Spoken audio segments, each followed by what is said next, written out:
Sa church po natin, wala tayong ibang padron, role model, pattern, not the lives of any people.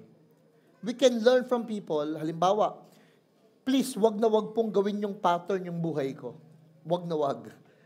Kahit kaninong life, I suggest don't use it as a role model or pattern. Because you will fail. Like those people na tinitignan nyo, magpe-fail din sila. Sa church, we don't build our lives on people, but we build our lives on Jesus. Not on Bible, not on religion, not on doctrine. Kaya po ang church na ito, it's not built on doctrine. It's built on Jesus. You know, sabi ni Apostle Paul in the Bible, sabi niya, there is no other foundation already been laid but Christ Jesus. Wala na raw ibang pundasyon na itinatag, kundi yung natatag na, si Jesucristo. Kaya po yung church natin, it's totally focused on Christ, on Jesus. Not only doon sa mga billboard na Christ-centered, Bible-based, non-sectarian, full gospel, hindi po.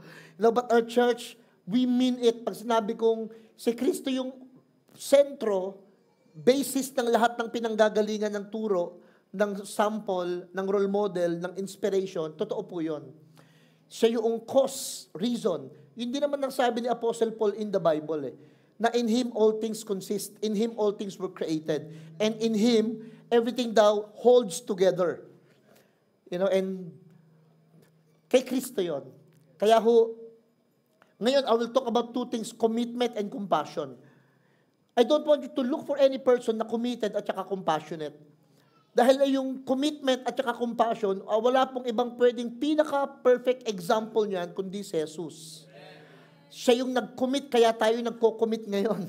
Siya yung talagang totally may compassion to each one of us, kaya tayo naturuan natin yung sarili natin na maging compassionate. Siya yung faithful, kaya tayo pwede maging faithful. Kumbaga, how can we believe sa healing niya, sa love niya, sa forgiveness niya, sa salvations niya, kung di natin nakita how God committed His life to us. Kung di natin nakita how faithful He is, not He was. He is and is going to be si Lord sa buhay natin. Kaya hindi po tao ang padron. Hindi po spiritual father ang ating padron or pattern o tinitignan. Kasi lahat ng tao po replaceable. Lahat tayo, lalo kami. Lalo ako, I am replaceable. Pwede akong palitan anytime. Pero si Lord, hindi yan pwedeng mapalitan anytime. Kaya ang faith natin naka-anchor kay Lord. Ang belief natin nakasentro kay Lord. Kaya sabi ni Paul sa Hebrews 12:2, look to Jesus, the author and the finisher of our faith. Siya yung author, siya yung finisher. Kumbaga, kumpleto kay Lord. Sa Kanya mo itingin yung faith ninyo. Bakit? Para whatever happens to each one of us, hindi tayo, ayoko nang umattend kasi nakita ko tong taong ito, yung ganyan. Kumbaga, yung faith ninyo, yung commitment ninyo, why you are here every Sunday, are not based, anchored on any people.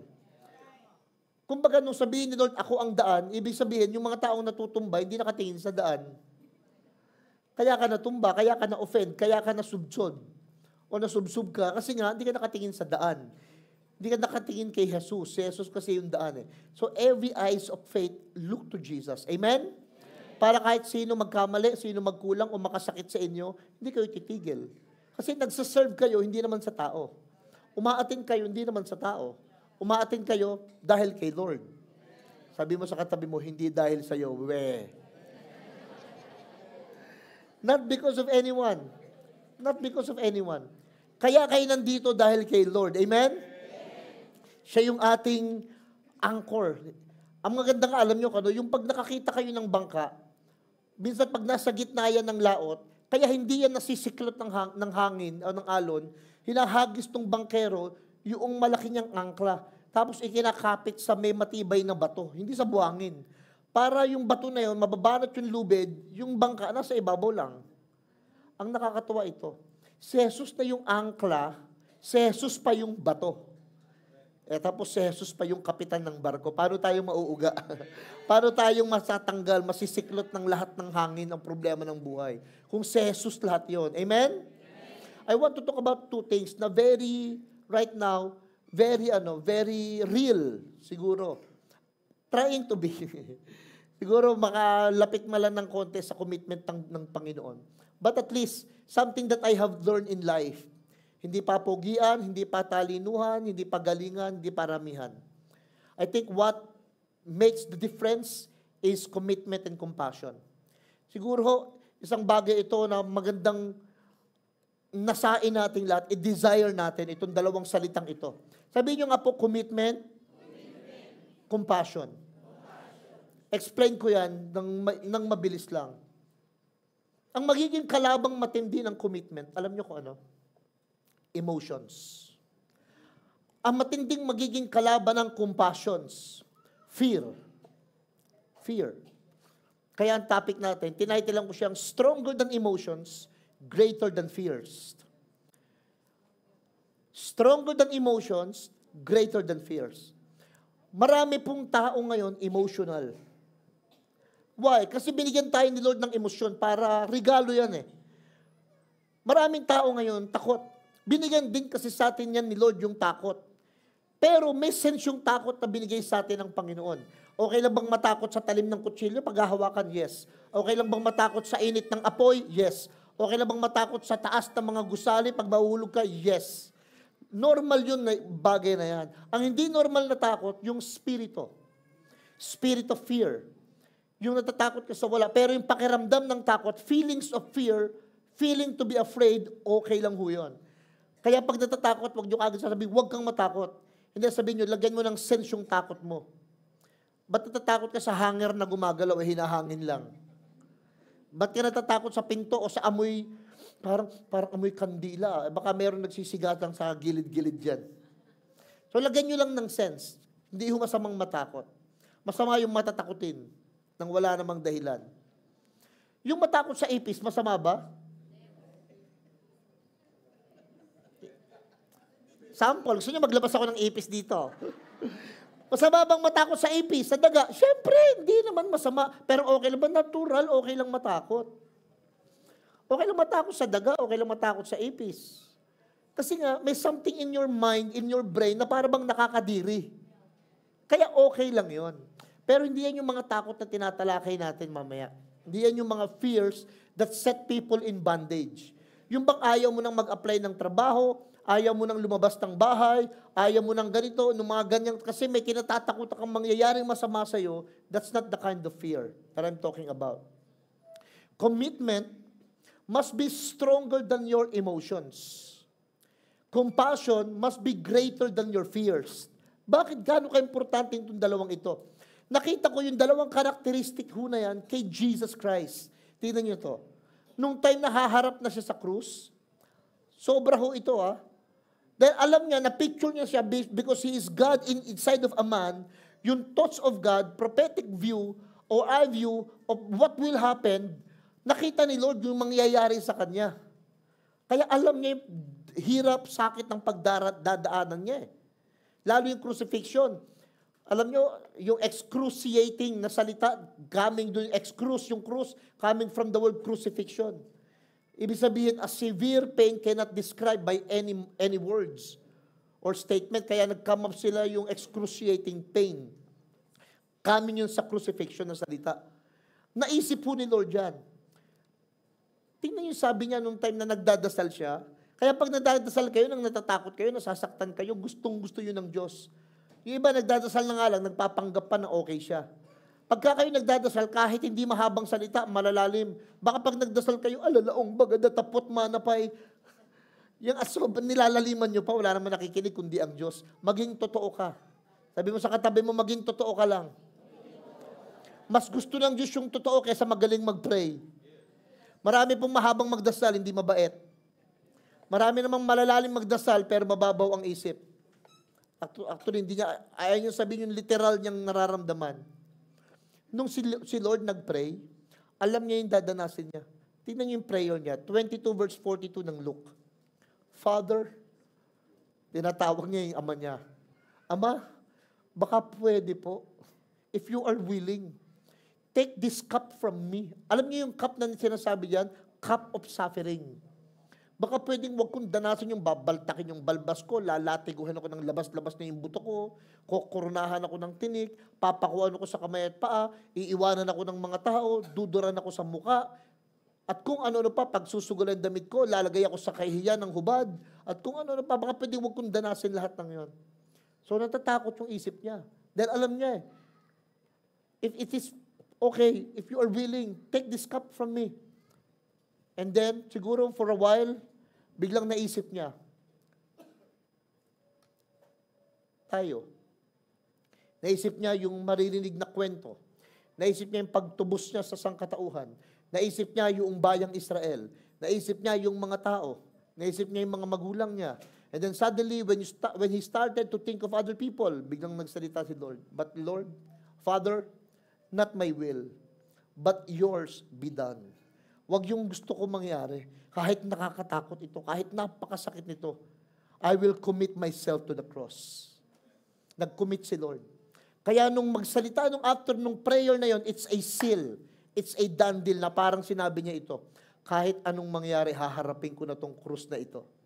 Kahit anong mangyari, haharapin ko na itong mga pagtalikod ng mga tao sa akin. Wala man lang magtatanggol na napagaling ko, binuhay ko, pinakain ko, tinulungan ko. Lahat ng pinagmalasakitan ko, nung time na yon, ng ilang taon, wala man lang isang maglalaban sa akin, titindig para sa akin, pero committed na ako.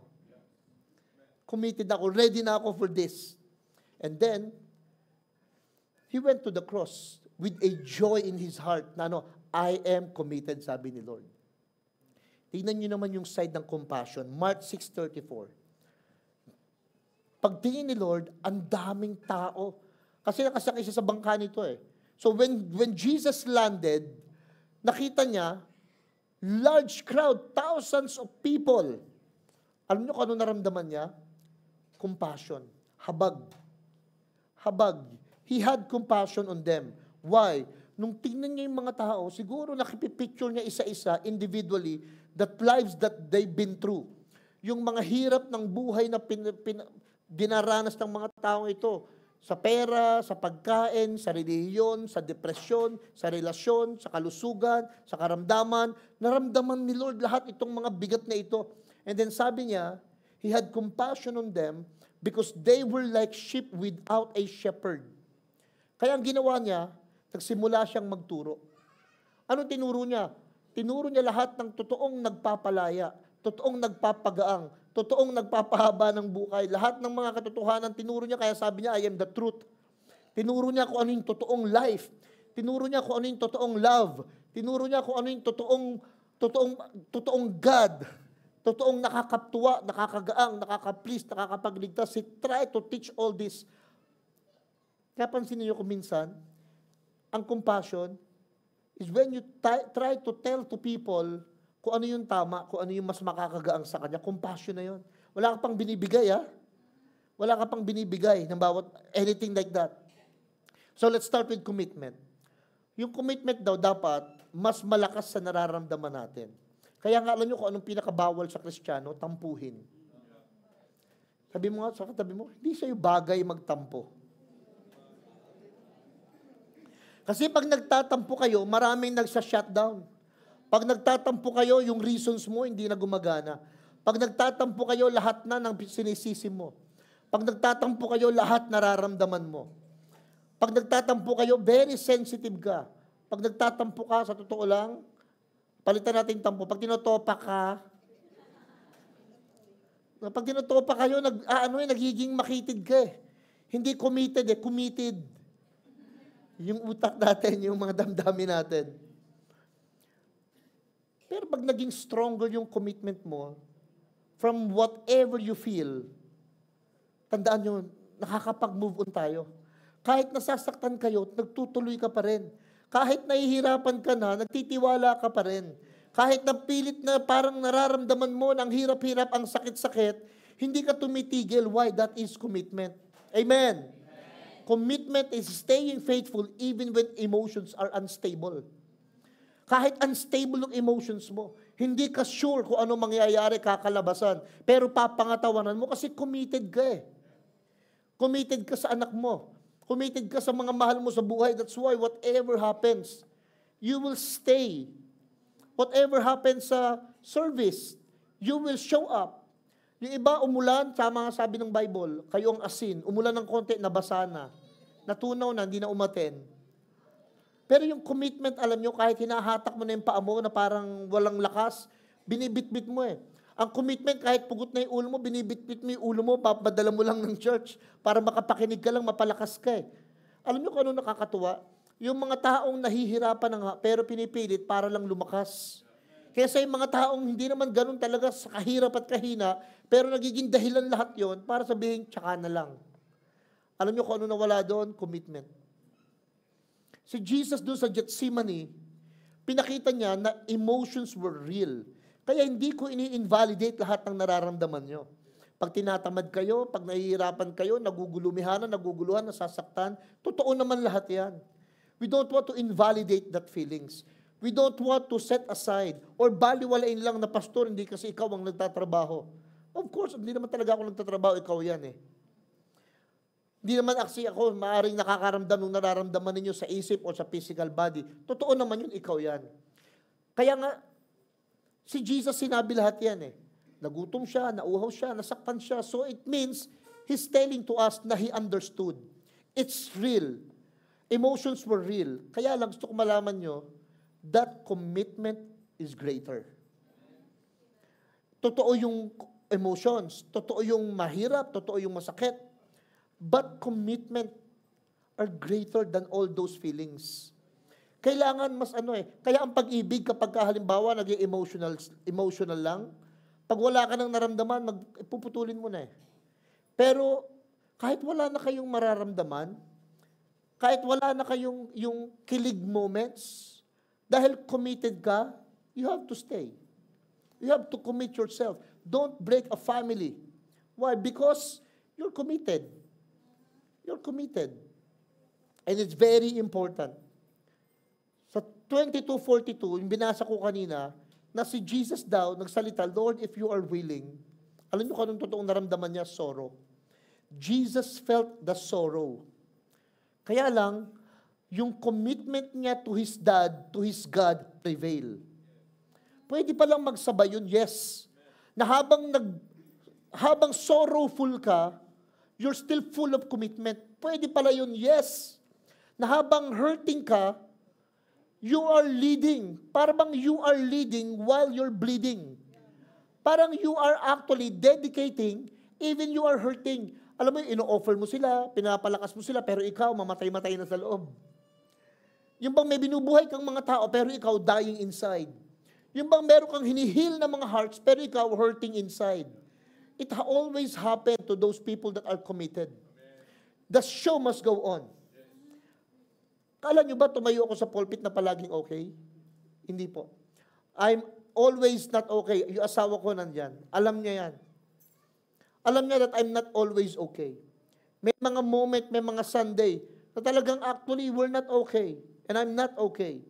Pero walang makakahalata. Why? The show must go on. I'm not saying this is a show. But actually, this is a real life, real thing. Kaya lang, because of commitment, na may mga taong mas importante sa nararamdaman ko, may mga taong magpapakamatay, may mga taong nahihirapan sa buhay, may mga taong may sakit, may mga taong mas worse ang condition sa problema ko, then I need to commit myself para palakasin kayo kahit ako nanghihina. I need to be alive para lang mabuhayan kayo kahit papano.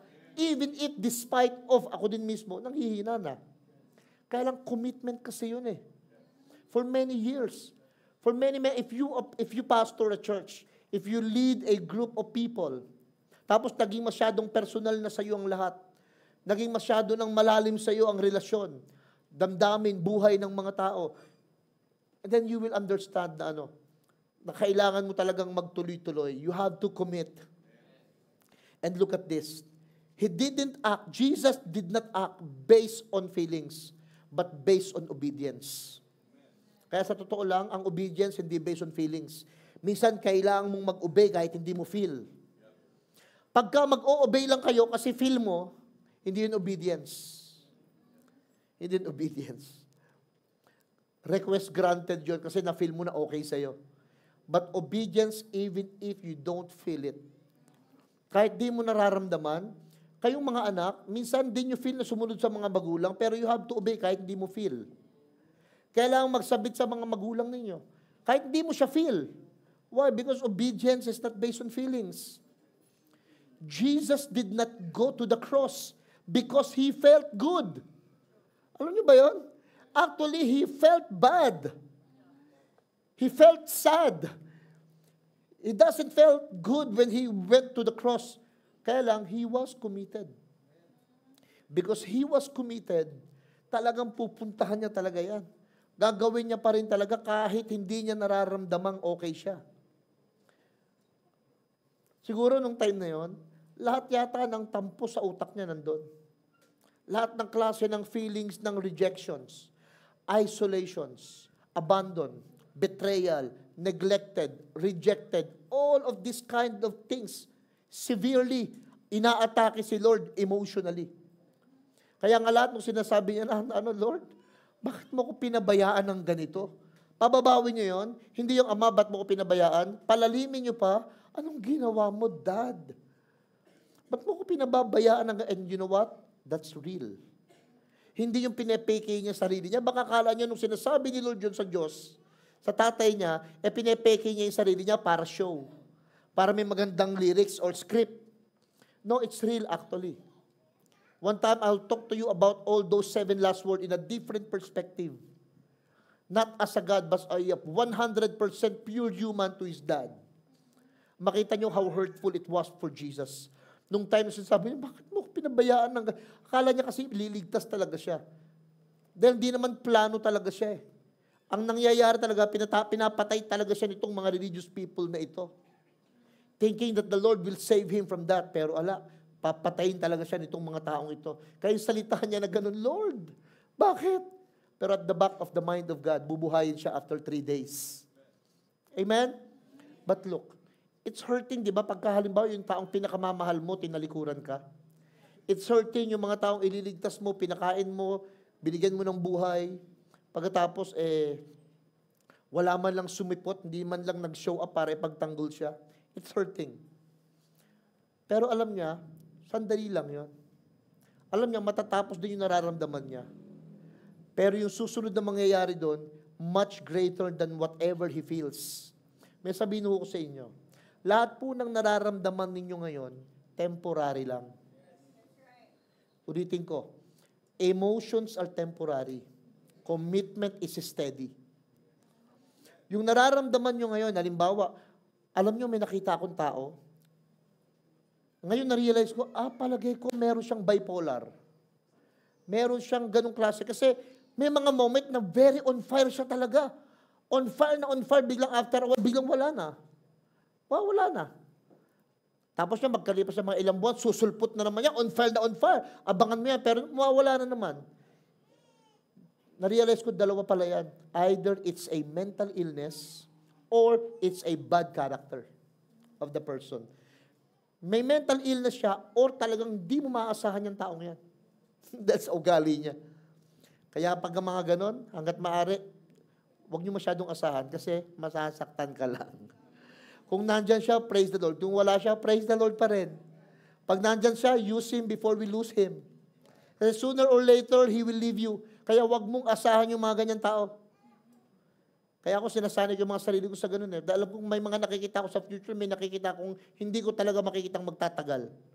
Alam kong later on, mawawala din. That's why I will not going to base my commitment on Him.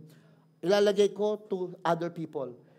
Pag na-realize kong hindi worth to invest, my time, my life, my everything, hanap akong iba. Kaya huwag kayong umasa palagi na ang mga tao lagi kayong bibigyan. Ha? Kasi magpapagod din sila sa inyo. Mapapagod din sila sa inyo na lagi ka nalang bigyan at intindihin. Kaya mag-commit ka na, huwag kang emotional. Our emotions are what? Fluctuating. Alam niyo yung fluctuating? Tataas, bababa. Nagpa-fluctuate, parang kuryente. May malakas na pasok, may mahinang pasok. Fluctuating yan. Katulad ng fear, hindi ka palaging fearful. Fluctuating din yung fear. Katulad ng discouragement, fluctuating din yan. Katulad ng frustration, fluctuating din yan. Pero yung commitment, anchor. Kapit. merong mga current under, may mga waves over, pero dahil nakaangkla, nakakapit, hindi siya nauuga. May problema ba si PH? Yes. May mga pagsubok ba? Challenges ba? Yes. Pero nauuga? Paminsan-minsan. Nauuga. But because my commitment is anchored to Jesus, nakakaraos. Sabi mo nga sa katabi mo, dahil kay Jesus nakakaraos. Si Nehemiah, nung makita niya na mayroong wall, na wasak-wasak, wala man lang privacy ang Jerusalem, ang Israel. Sabi ni Nehemias, na may magandang trabaho, may magandang posisyon, okay na siya sa kalagayan niya. Condition and situation, everything is fine with Nehemiah. Suddenly, he felt the call. Nagpaalam sa hari. Sabi niya, Sir, baka pwede akong mag-leave. May assignment lang to fulfill. I have to commit myself to my people. Tatayo ko yung wall nila. Alam mo, pagdating doon, hindi naging easy. Hindi naging light and easy. Ang daming mga kontrapelo. Ang dami. Nandyan itong sila Sanballat. Mukhang ito, dito nang galing salitang may balat sa puwet. Kasi dahil si Sanballat talaga namang panay ang kontra nito, grabe. Lahat ng opposition kay Nehemiah. Sinasabi sa kanya, imposible mo matayo yung pader na yan. Imposibleng matapos yan. Imposible, ang daming mga kumukontra, ang daming mga pumipigil. Pero guess what? Si Nehemiah sabi sa mga tao, yung isang kamay nyo, hawakan nyo yung sandata. Yung kabilang kamay, hawakan nyo yung tools. Tools on the other, weapons on the other hand. Kapag kami mang aaway, makikipaglaban tayo habang nagpupukpok. Habang nagsisimento. Ano yung commitment? Habang nasasaktan, tuloy pa rin. Habang nawawalan, bigay pa rin. Habang binabagsak, tayo pa rin. Why? Weapons and tools. On the other hand. Kay Nehemiah, habang may pressure, build tayo ng wall. Habang ino-oppose, habang binabash, tuloy lang tayo. Huwag tayo magpa-apekto sa mga sinasabi ng mga yan. At the end of the day, natayo yung wall noong September 28. Yun yung day ng Jesus, Hari ng Tondo. Natayo siya after that day. Nung time na yon, yung wall ni Nehemiah. And everybody was shocked. Si Ruth, kilala niyo si Ruth? Asawa ni? Hindi yan. Yung nasa Bible tayo. Si Ruth may asawa. Ang problema, namatay yung asawa. Gusto bang mamatay ang asawa? O, kaya hindi pwedeng si Ruth. Si Ruth may asawa sa Bible. Hindi nga lang binanggit. Gusto kong malaman yung pangalan ng asawa ni Ruth sa Bible. Kaya lang walang pangalan eh. Pag walang pangalan, huwag nyo nang intindihin na pangalanan pa.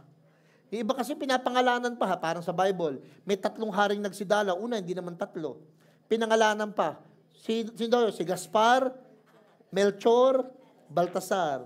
Sa Bible, wala namang pangalan. Sa Bible, wala namang pangalan yung 2 nasa krus. Pinangalanan, si Hestas, si Barrabas. Pero wala namang mga pangalan yun eh. Nilalagyan na lang ng pangalan. So kung walang pangalan, huwag yun nilagyan. Pwede rin naman, Celso. Nga lang. May machuchuging Celso. So wala na lang pangalan. Okay lang bang walang pangalan? O sige. Ang asawa ni Ruth namatay. Nung asawa ni Ruth namatay, yung biyanan may pangalan. Ganun din ni Lord, yung biyanan pinangalanan yung asawa, hindi. Ang pangalan ng biyanan, Naomi. Sa Pilipino, Noemi. Itong si Noemi, napakabait na biyanan. Sana lahat ng biyanan ganon. Lahat sana ng biyanan. Sabihin nyo nga, sana all. Sabi ni Noemi kay Ruth, Ruth, tsugi na ang anak kong lalaki. Sige na, iwan mo na ako. Malaya ka na. Yung band mo sa kanya, ng pag-aasawa, okay na, you're free. Total, wala ka namang commitment sa akin. Okay na, nagkakandahirap tayo, go na. Alam mo sabi ni Ruth? Hindi po. Your God will be my God. Your people will be my people. Ang sabi ni Ruth, hindi ako aalis. Committed ako sa iyo. Ang sarap nung ganun, no? Yung pag sinabi, iiwan kita, sige lang, sama ako sa iyo. Commitment yun eh. Commitment yun when you say to people na kahit iwan mo ko, sasamahan ka. That's commitment. Hindi pag challenge lang kayo ng konti, ayawan na. Minsan may mga bagay na sinasabi sa inyo coming out only from emotions. Maraming beses yung mararanasan yung ganyang mga moment na aayaw nyo na, pero ang totoo, gusto mo, kaya lang emotional ka. Kaya pwede, huwag nyo masyadong binibili yung mga taong galit pag nagsasalita. Pag may mga sinabi sa inyo na pagsisisihan mo ang araw na pinanganak ka, huwag mong bibilin yun. Baka sa movie niya lang narinig yun. Buhay ang inutang, buhay din ang kapalit. O, baboy ang inutang, baboy ang kapalit. Huwag nyo masyadong bibilin yun. Galit na galit, pagbangon ko, dudurugin kita. Bukas, luluhod ang mga tala. Huwag nyo masyadong galit lang yun. Sabi mo sa katabi mo, galit ka lang. Kaya mo nasabi yun. Lalo yung pagka sinabi sa inyo, aalis na ako, lalayas ako. Tapos ang tagal. Alis na ako, yung mga gamit, panay ang tupi, nakakaandi naman pinapasok sa bag. A few moments later, nandun pa rin yung mga damit, di pinapasok sa bag. Hindi talaga yon. Galit lang yun, emotional lang yun. But look at this. Si Ruth, despite of the permission, si Ruth, despite of the condition, despite of the situation, and despite of uncertainty, Ruth committed. Ang sarap makita yung mga tao, kahit wala na, mahirap na, nasasaktan, hindi nakuha expectation, committed pa rin. Masarap mahanap yung mga ganung tao. Hindi mo nabigay yung expectation sa kanya, pero committed pa rin. Hindi nabigay yung pinangako sa kanya, pero committed pa rin. Think of Jesus. How many promises we've made? Sobrang dami natin pinangako kay Jesus eh. Pero hindi naman siya nagbago ng commitment in loving us, healing us, providing for us. Yun ang commitment. Alam niyo na, diba sinasabi ko lagi, your commitment has to be stronger than your emotions. Alam niyo kung bakit? Because if not, your emotion will destroy your commitment. Kaya your commitment has to be stronger. Kasi pag hindi, yung emotions mo ang di-destroy sa commitment mo. So mamili ka, emotional ka o committed ka. Kahit hindi mo feel, mag-commit ka na. Kasi pagka hindi ka nag-commit, yung emotions mo ang magko-commit, then lahat ng commitment mo, aalisan mo. Aayawan mo. Alam niyo ba, may mga babae na talagang hirap na sa kanilang asawa. Wala na nga yung pagmamahal, pagod na lang eh. Kaya lang, syempre, may anak sila, pero because they are committed, hindi sumusuko eh. Tapos pagkalipas ng ilang taon, nagbago yung asawa. Biglang babalikan niya, buti na lang, hindi ako sumuko. Amen? Ako, pastor, sumuko na ako. Sa mga sumuko na. Hindi, totoo. Kasi ayoko i-general lahat ng tao hindi sumuko eh. Kasi meron talagang nakipaghiwalay na eh. Meron talagang sumuko na eh. Meron talagang, listen, hindi ko naman babaliwalain yung dahilan nila ba't sila sumuko. Kasi may mga babae na nakita ko, gino-jombag na, nag-uuwi pa ng babae yung lalaki. Pag umuwi pa yun, laseng. Tapos pag walang magawa, alika nga rito, gusto ko mag-practice. Yung mga ganun, susukuan talaga yun eh. Susukuan mo talaga kasi baka mapatay ka pa. Ako nga, pinapayo ko ganun. Ano iniintay mo? Impyerno pa dumating sa Diyos, si Satanas? Umalis ka na dyan. Umalis ka na, iwanan mo na. Yung kagad talaga ang payo ko pag gano'n ng lalaki. Why? Kasi una, physically hurting you. Emotionally abusing you. Ano ba bang gusto mo? Emotionally abuse ka na, physically abuse ka pa, tapos hindi pa responsable. Pinababayaan yung mga bata. Niloloko ka pa. Yung iba nga, wala na nga trabaho, sila pa malakas magbisyo. May mga naiisip ba kayong lalaki? Na ganon? Parang iniisip nyo, parang may mga mukha kayo napipicture sa mind. Wala na trabaho, sila pa yung mga nananakit. Sila pa yung kumakataas ang paa, nanonood ng basketball, ayaw palipat. But look at this. That is why, hanggang may pagkakataon kayo, madala nyo yung mga asawa nyong lalaki sa church, dalhin nyo para may pumapalo. Dalhin nyo para may napapakinggan. Kasi pag walang nagre-remind sa kanila eh. Kaya magandang may mga ganito para may nagre-remind eh. Amen? Kaya ako, mas lalaki ang tingin ko doon sa mga bading eh. May mga bading bading silang kumilos, pero makita mo, sila nagbabayad ng kuryente. Sila nagbibili ng bigas. Sila yung nagpo-provide ng pangangailangan. Sila yung masisipag. Mas lalaki yun eh. Mas macho yun eh. Sa mata na makakakita ka, ang lalaki ng mga muscle. May mga abs pang-anim, kompleto. Pero sila pa nagpapabili ng iPhone, nagpapabili ng ulam, nagpapabili ng bigas. Maraming lalaki, panay ang gym. Wala naman trabaho. Magtrabaho ka, di mo naman kailangan mag-gym eh. Lalaki katawan mo pag nagbubuhat ka ng mga karga. May mga kargador sa Divisoria, di kailangan mag-gym, lalaki ng mga muscle. Kasi kung makabuhat ng mga sako, ng mga timba, ang lalakas eh. Isa matatawa ka pagpunta mo ng gym, ang daming mga kabataan doon, mga lalaki ng katawan. Pero hindi na nag-aaral, walang trabaho. Pero nagbabayad sila sa gym, ha? Ang suggestion ko, magkargador ka sa Divisoria, lalaki katawan mo. May pera na, ganda pa ng katawan. Commitment kasi ang topic natin eh. Sabay-sabay tayo. Sabihin nyo nga po, commitment. Commitment, it's not proven in convenience, but it reveal in challenges. Alam nyo, malalaman ng commitment kung kailan, pagka hindi na convenient. Yan. Pagka nakita ko, tingin kayo kay pastor, pag nakita nyo na yung labas natin, meron na naman tayong New Life Resort. Libre lang yan, 3 days and 2 nights with breakfast.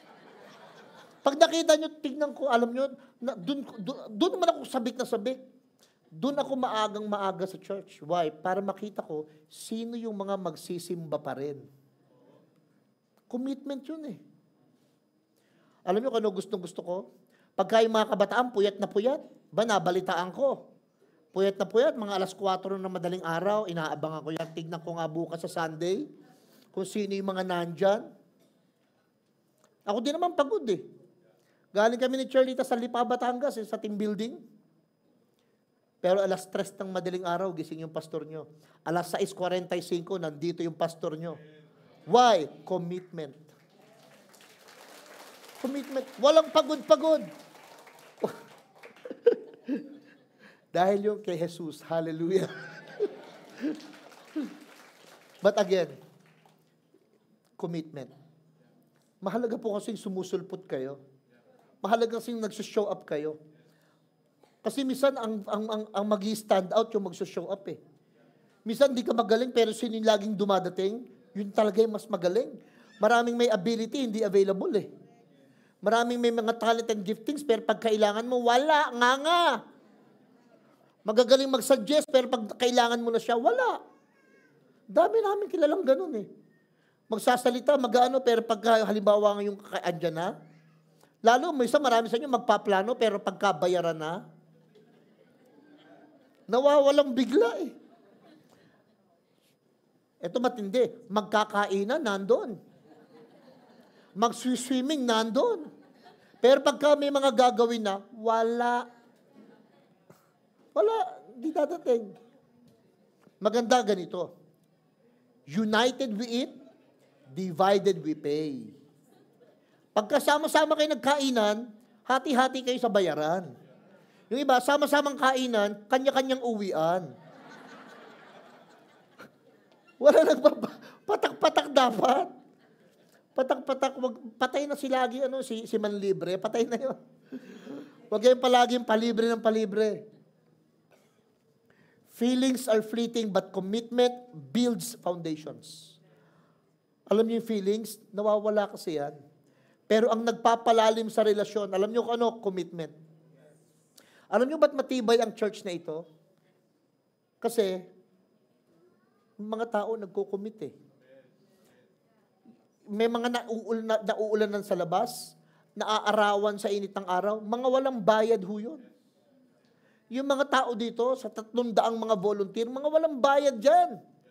Pero yung ginagawa nila, why? Commitments. Amen. Pero na-realize ko, pag tinuro pala, puro commitment, baka lahat ng mga tao maging tough. Hindi na considerate, hindi na loving, hindi na kind, hindi na gentle. That's why we need compassions. Sabi nyo nga po, compassion must be greater than your fears. Why? Compassion is love in action that overcomes self-centered fear. Si Jesus, alam nyo, nung makita niya na ang daming tao, alam mo, sa isang tao na magpapakain, ano maisip niya? Gastos. Expenses. Nakita niya yung crowd. So, una matatakot mo dyan, matatakot ka, how can we pay? Ngayon lang alam nyo kung ano, sa totoo lang, nung bumibili na tayo ng aircon, naglagay tayo isang aircon dito, isang aircon dito, may aircon sa children's room, may aircon sa admin office, may aircon sa office ni pastor, may aircon dito, so dumadami na aircon. Why? Kasi nga ayaw nating mainitan yung mga tao. Kaya alam niyo, nakakatakot, gastos. Expenses yun sa kuryente. Naglagay ka ng mga aircon, the expenses yun. Kaya lang, alam niyo kung ano? Si Jesus was moved by compassion na despite niya yung fears and threats. Dahil sa compassion po na ito. Kaya alam niyo, nakita ko ho, ang pinaka-powerful force, the most powerful force on earth is compassion expressed through actions. Napaka-powerful ng compassion na nilagyan ng gawa. Ang daming magagawa Ang daming magagawa pagka yung habag, nilagyan mo ng gawa. Yung maraming tao naawa lang pero wala namang gawa. Maganda, may compassion ka, may habag ka, tapos may ginawa ka. May ginawa ka. Hindi naman mahirap gawin yung compassion Kaya lang mahirap kasi, kapag ginagawa mo na, may kabayaran kasi. Yung fear will paralyze you na wag nang gawin. Pero yung compassion mobilizes you. Yung fear, alam nyo, pahihintuin ka niyanan. Paano ito? Paano yan? Alam nyo, sasabihin ng fear, what if I fail? Yun ang sasabihin ng fear. Paano kung pumalpak ako? What if I fail? Pero ito sasabihin ng compassion, what if they need me? Paano kung kailangan ako? Yung Good Samaritan sa Bible, lahat dumaan. Yung pastor dumaan. Yung mayaman dumaan. Yung religious people dumaan. Alam nyo, sino huminto? Doon sa lalaking sugatan, bugbog sarado. Yung pang-foreigner na Samaritan. Ang tumulong. Lahat yung mga unang dumaan, able. Pero yung isang Samaritan na wala namang connection sa tao, yung pang-tumulong. Compassion po yung kwento na yun Si Esther, dapat mamamatay siya sa harapan ng king. Inilaan niya yung buhay niya para maligtas yung Israel. Compassion yun Hinarap niya yung takot niya. So, ang real compassion costs you something. Pag kayo, nahahabag. O guess what ang kasunod? Gagastos ka. Nahabag ka Basta meron kayong compassion, ang next thing, teka, gastos pera ba kagad yan? Hindi kagad pera ang gastos. Minsan oras mo. Minsan health mo. Minsan pera mo. Minsan, sa totoo lang, sarili mo. Yung talent mo, yung gifts mo. Why? It costs your comfort, your time, your convenience. Kaya kapag kayo may compassion, tingnan nyo kung ano ang ginagastos nito sa inyo. Yung comfort mo, yung time mo, yung convenience mo. May mga time na dapat dediretso ka ng uuwi, kaya lang may nakiusap sasabay. Out of way ka. Compassion yun Minsan may pera ka, yan ang alay na titira mo kaya lang may nakita, may nangangailangan, binigay mo pa. It costs you something Time, talent, money. Compassion yun. Minsan alam nyo, hindi kayo kakain, makakain lang yung iba Compassion yun.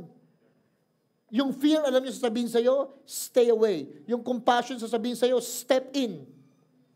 Yung iba, papalayuin ka, pero yung compassion, papapasukin ka. Ang ginagawa kasi ng fear, nagbi-build ng wall. Ang ginagawa ng compassion, nagbe-break ng boundaries. Kaya sa magharang tayo ng mga tao, mag-build tayo. Kesa nang be-break tayo ng mga tao, ang break natin, boundaries. Amen? Let me close in this. Pagdating po sa commitment at compassion, of course, wala tayong ibang pwedeng asahan yan, kundi si Lord. Kundi si Lord. Pero si Lord naman, wala ibang pwedeng asahan, kundi yung tao. Sarili niya, natural, alam niya na yun Pero inaasahan niya sa mga tao, yung commitment natin, yung compassion natin sa isa't isa, lalo pang lumalim at lalo pang lumawak. Whatever happens, ano pa po yung pinagdadaanan natin sa buhay. Ano man po yung hirap na yan. Honestly, alam ko na yung song. Yung sa bagyo, yung kinanta natin kanina, pero yung chorus part, bumagyo man o sa gitna ng bagyo, aawitan kita. Sana ho ganito. Huwag nyo na itaas ang kamay ninyo ha, pero kung may mga problema man kayo ngayon, ang hinihiling sa inyo ni Lord, alam nyo kung ano? Commitment. Commitment. Kung minsan kahit hindi nyo feel na magtaas ng kamay, dahil nahihiya kayo, namumroblema kayo, gawin nyo na lang kasi commitment yun na ina-expect sa atin ni Lord. May mga moment po si Lord sa buhay natin nang inaasahan niya, i-commit mo yung sarili mo sa pangako ko. Siya na bahalang kumilos. Siya na bahalang gumawa. I-commit mo kay Lord lahat ng mga kinabukasang kinatatakutan natin.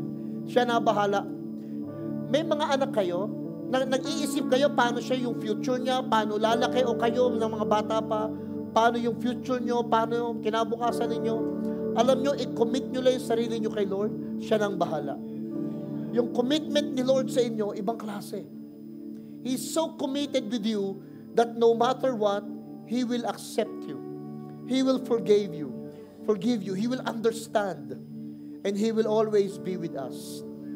Kaso, we need to be committed. And at the same time, pwede po ba, palambutin pa natin yung mga puso natin when it comes to other people. Maging compassionate pa po tayo. Pero pastor, ako ang dapat kahabagan. I know that. Kinahabagan na po kayo ng Panginoon. Baka ang iniintay ni Lord sa inyo, kayo naman ang mahabag sa iba.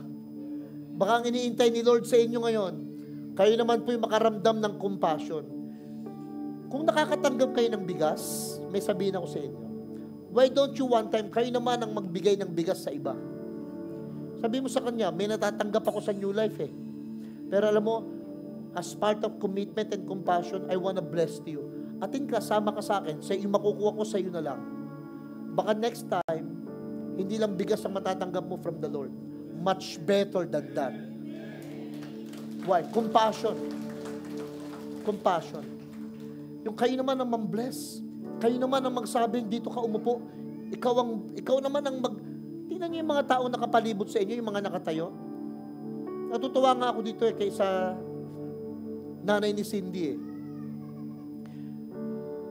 Ano pangalan mo? Nakalimutan ko. Si Elenita. Nakakatuwa lang makita yung magnanay nagsaserve. Elenita at saka si Cindy. Nakakatuwa lang makita na may yung commitment, may compassion. Pero kung palagay ko, kaya nandito si Elenita, bukod dun sa mga maraming bagay na narinig niya, naramdaman kasi nung nanay, yung commitment nung anak ni Cindy. Yung commitment ni Cindy na minsan, to always show up. Dati nagdrum si Cindy naging cook, parang lahat ng pwedeng gawin, pwede siya. Parang si Cindy, kahit saan mo ko ilagay, pastor. Yung nakikita ko sa stage, okay lang. Yung nag-a-armor bearer ako, okay lang. Yung nagpe-prepare ko ng cook, okay lang. Basta kahit saan, basta as long as I can serve as part of my commitment, I think that touches people's heart. Kaya nakahawa tayo Kaya ang regalo ng Diyos, alam nyo ko ano? Pamilya Baka ang next niyan, Elenita, pati asawa mo, tatay mo, Cindy. Baka palitan na nun si Pastor Herbie, siya na nandito. Na sobrang na-bless sa inyong magnanay. Commitment kasi, it touch people, it touches community. Show your commitment, the Lord will be blessed more and more sa inyo at ibubuhos naman niya. Show your compassion to people, natatouch si Lord sa compassion nyo sa iba. Pag nahahabag kayo sa iba, kahit kayo mahirapan, wag lang siya. Kayo yung tatayo, makaupo lang siya. Kayo yung magbibigay, nawawalan ka na. Yung compassion na yon, hihipo sa puso ng Diyos at dadamihan niya lahat ng bagay na nawawala sa inyo. Pagagalingin niya lahat ng mga bagay na nahihirapan sa inyo. Amen? Why? Compassion. Tayo tayong lahat. Why don't we commit ourselves, our family to God right now? Hallelujah. Sa gitna ng bagyo, aawitan kita. Sa lungkot at at saya. Sa lungkot at sa saya, Pupurihin kita. pupurihin kita. Ikaw, O Diyos, ang matibay na sandigan sa lahat. One more time, kahit anong mangyari, sa gitna ng bagyo uli. Come on. Sa gitna ng bagyo, aawitan kita. Sa lungkot Sa at lungkot at sa saya, pupurihin kita. Ikaw, O Diyos, ang matibay na sandigan sa lahat.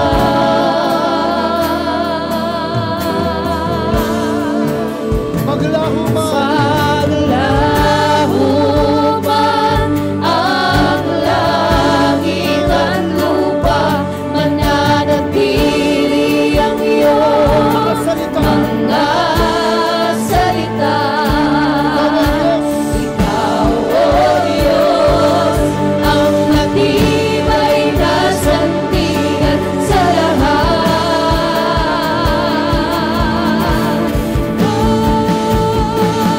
Sa gitna ng bagyo, aawitan kita. Sa lungkot at sa saya, pupurihin kita. Ikaw, O Diyos, ang matibay na sandigan sa lahat. Maglaho man. Maglaho man ang langit at lupa, mananatili ang iyong mga salita. Ikaw, O Diyos, ang matibay na sandigan sa lahat.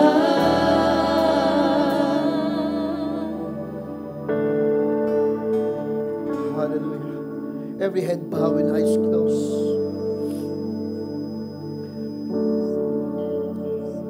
Lord, today, yung commitment at compassion po namin, maaaring hindi man maging katulad ng sayo, but like the prayers of the disciples, add, dagdag, Panginoon. Humingi po kami ng dagdag ngayon. Dagdag sa aming faith. Increase our faith, Lord. Increase our commitment. Increase our compassion. And only that comes through you, Jesus. The more you becoming more real, kapag mas nagiging totoo ka, Lord, sa buhay namin, nagiging committed kami, compassionate kami sa ibang tao. Ito po ang aming pong panalangin. Lord, level up our commitment. Commitment to love, commitment to provide, commitment to forgive, commitment to give, commitment to serve, commitment, Father God, to be compassionate to other people. We pray, Lord, na mas maging compassionate pa kaysa noon.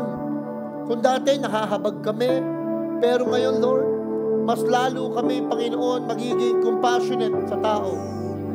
Maunawain sa tao, matanggapin sa tao, laging maghahanap ng dahilang maganda pag wala na kaming makita, para hindi kami sumuko sa mga tao. We will always find ways, Lord, to be committed, to be more compassionate, Father God, to those lost, to those who are hurting, to those young people, sa mga tao, Ama, sa paligid po namin. Gusto pa namin maging compassionate, maging mapagbigay pa, maging mapagmahal pa. Commitment, Lord. Commitment. Lagay mo sa puso namin ito ngayon. Commitment to give, Lord, for your appreciation of this church. Commitment to give, Lord, yung amin po mga tithes and offering, palalimin mo yung commitment namin doon, Lord, so that we can bless more people, so that we can reach out more people, Father God, through our finances, commitment, Lord, to be here every Sunday. Whatever happened, minsan masama ang pakiramdam, minsan, Lord, tinatamad, minsan may mga lakad. Lord, palalimin niyo yung commitment namin na laging makasulpot, makarating, makagising, maka-show up dahil inaasahan kami ng iba. Because there are people are looking at us. Commitment to love. Commitment, Lord, to reach out. Ngayon naman, Panginoon, pwede ba taas natin kamay natin? The Lord wants to bless you. The Lord wants to honor your commitment. The Lord loves to see you're becoming more compassionate. Yung compassion ninyo, yung habag ninyo sa ibang tao, yung commitment ninyo sa ibang tao, ibe-bless siya ni Lord. Pagpapalain niya ni Lord. Dahil yun naman ang pangako niya. Yun naman ang pangako ni Lord. So receive whatever blessings you need right now. Specific. Specific. Hilingin niyo si Lord. Hilingin niyo kay Lord ngayon. Sabihin niyo kay Lord, what do you want? Speak it. Say it. Sabihin niyo, bulong niyo sa Panginoon. Because God is committed to provide. God is committed to heal. God is committed to love you. A love from everlasting. God is committed from day one until now. Until now. Hallelujah. God is committed to restore, to heal, to preserve, to save you. Receive from God. Receive from compassionate God. Receive from our committed Daddy God. Receive your blessing. Receive your healing. Receive your miracle. Receive your deliverance. Receive your promotion. Receive your breakthroughs. Receive your answers. Receive it. Receive it. Receive it. In Jesus' name. In Jesus' name. In Jesus' name. Receive. Receive. Hallelujah. Hallelujah. Hallelujah. Sa gitna ng Sa gitna ng bagyong awitan kita, sa lungkot at sa saya, pupurihin kita. Ikaw, O Diyos, ang matibay na sandigan sa lahat.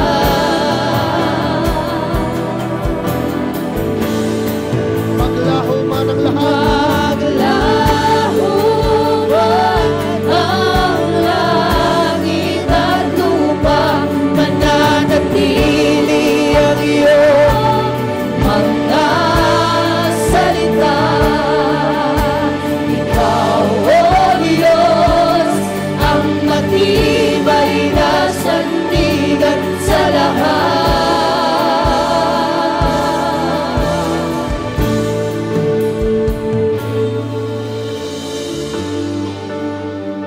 Thank you, Lord. Thank you, Daddy God. We love you. We honor you. We praise you. And we give you all the praise and the glory. In the mighty name of your Son, Jesus. Everybody shout and say, New Life Tondo, my family, my home. Ingat po kayo sa pag-uwi and God bless you! Antayin po natin mga usher po muna ang magpatayo sa atin para po sa paayos na papalabas. Again po, sa ating po